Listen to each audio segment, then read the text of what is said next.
नमस्कार, स्वागत है आपका। अब देख रहे हैं समृद्धि न्यूज। पूर्व मुख्यमंत्री अखिलेश यादव ने रायबरेली पहुंचकर सपा नेता की माताजी को दी श्रद्धांजलि। मीडिया से मुखातिब होते हुए उन्होंने सपा सरकार द्वारा रायबरेली को दी गई सौगातों को गिनाया। अखिलेश ने डिप्टी सीएम सहित अन्य पर निशाना साधते हुए कहा, उनके पास आमजन के लिए बजट नहीं है। जो लोग पूर्वांचल दौरे पर आ रहे हैं वह बस यही कहेंगे कि हमने कितनी नौकरियां दी, कितना इन्वेस्टमेंट किया और कुछ नहीं। भाजपा नेता के आखिरी अंग्रेज वाले बयान पर कहा कि इस तरह की खोखली बातें भाजपा के लोग ही कर सकते हैं। रायबरेली में सपा कैंडिडेट व कांग्रेस के साथ गठबंधन के सवाल पर भी उन्होंने अभी चुनाव नज़दीक नहीं आया है, चुनाव नज़दीक आने दीजिए फिर निर्णय लेंगे। साथ ही अच्छी और बड़ी कंपनियों को हटाकर स्वायत्त लोगों को टेंडर देने का मुख्यमंत्री पर अखिलेश यादव ने आरोप लगाया। बीते दिन हादसे में 6 लोगों की हुई मौत पर उन्होंने हर संभव मदद का आश्वासन देते हुए सरकार से नियमानुसार मदद लेने की भी बात कही।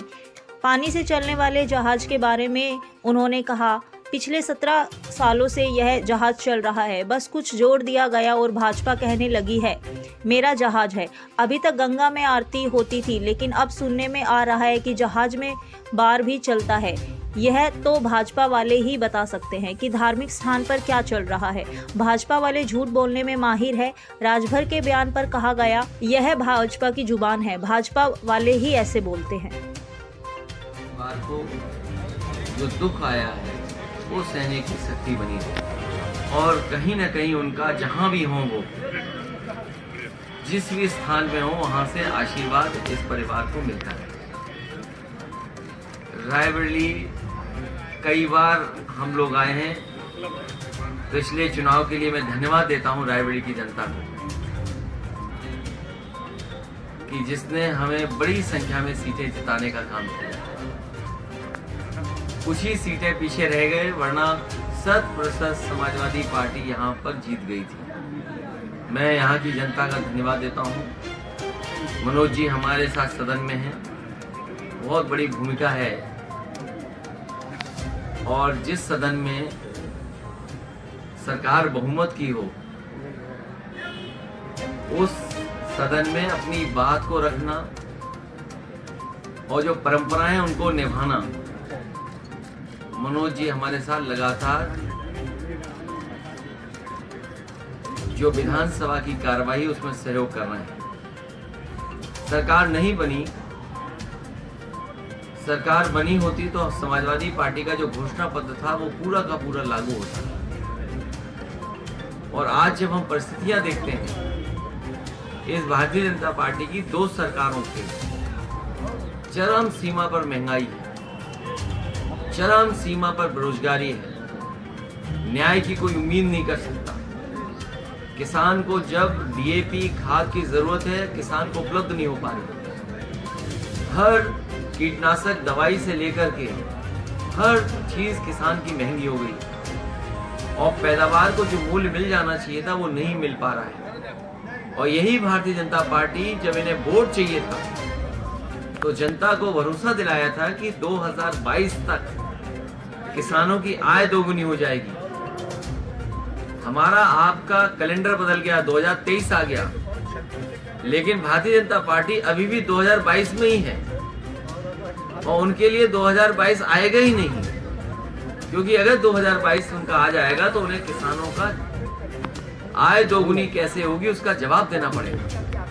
इसलिए भारतीय जनता पार्टी का 2022 अभी तक नहीं आया है और जिस तरीके से अन्याय हो रहा है हम और आप कल्पना नहीं कर सकते। जिस देश में प्रधानमंत्री जी ने ये कहा हो कि अन्ना पशु सड़क पर हैं, अन्ना पशु से किसानों का नुकसान है,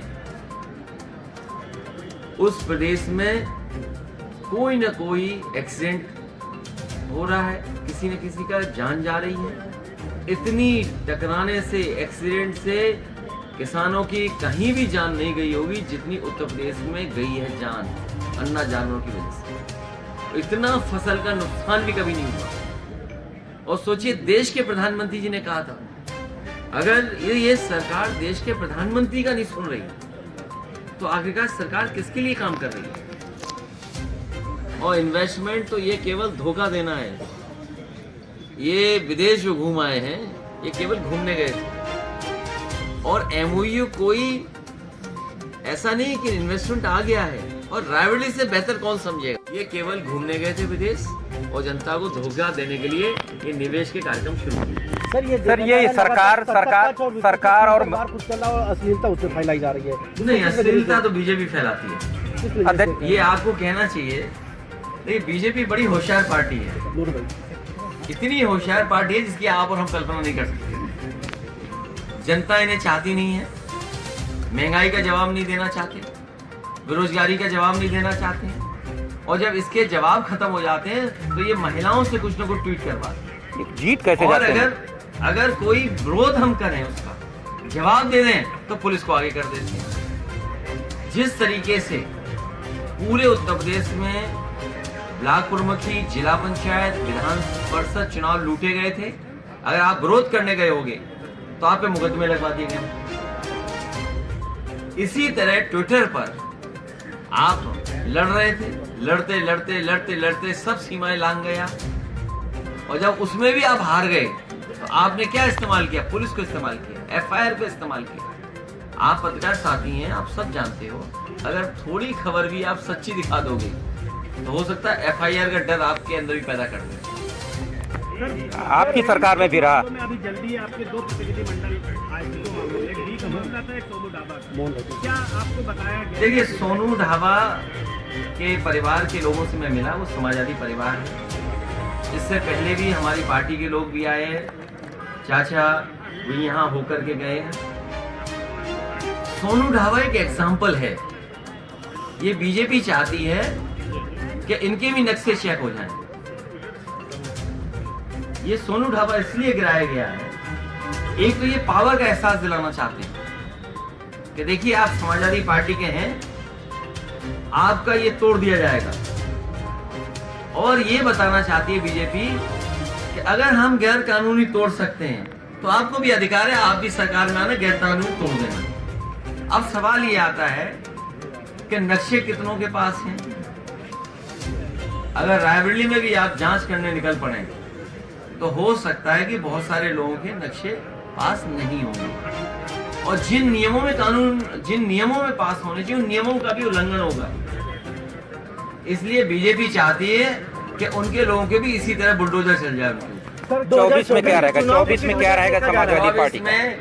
भारतीय जनता पार्टी उत्तर प्रदेश से साफ हो रही है। इसलिए साफ हो रही, कारण है उसका चरम सीमा पर महंगाई, चरम सीमा पर बेरोजगारी, और झूठ बोलने में नंबर 1, न्याय की कोई उम्मीद नहीं कर सकता। लोकतंत्र में जब न्याय खत्म होने लगे तो समझ लीजिए ये सरकार जाने वाली है, जनता इनको जवाब देगी। नड्डा जी और बेहतर कौन जानेगा, रायबरेली के लोग हो। जब जब लोगों ने संविधान और कानून को तोड़ा है तब तब जनता ने इनको सफाया किया। नड्डा जी और अमित मौर्य ने कहा कि अखिलेश यादव पूर्वांचल के दौरे पर हैं, कैसे लेते हैं उसको?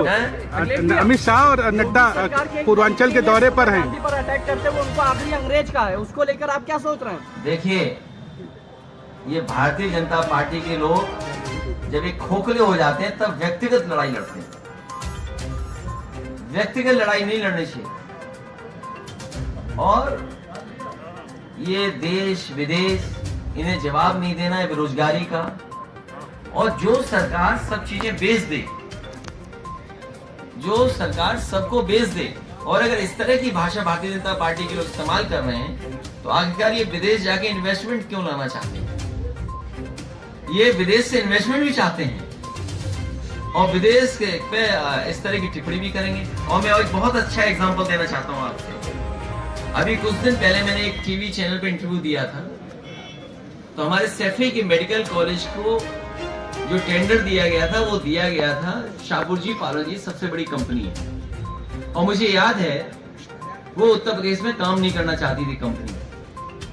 वो कहती थी सरकारी काम करने में हमें दिक्कतें आती हैं, कई बार परेशानी आती है। तो मैंने उनसे खुद निवेदन किया था कि ये उत्तर प्रदेश में आप काम करिए, और जिस तरीके से आप दुनिया में अच्छे अच्छे काम करते हैं और बहुत ही स्टैंडर्ड के काम करते हैं, आप यहाँ पर मेडिकल कॉलेज बनाइए।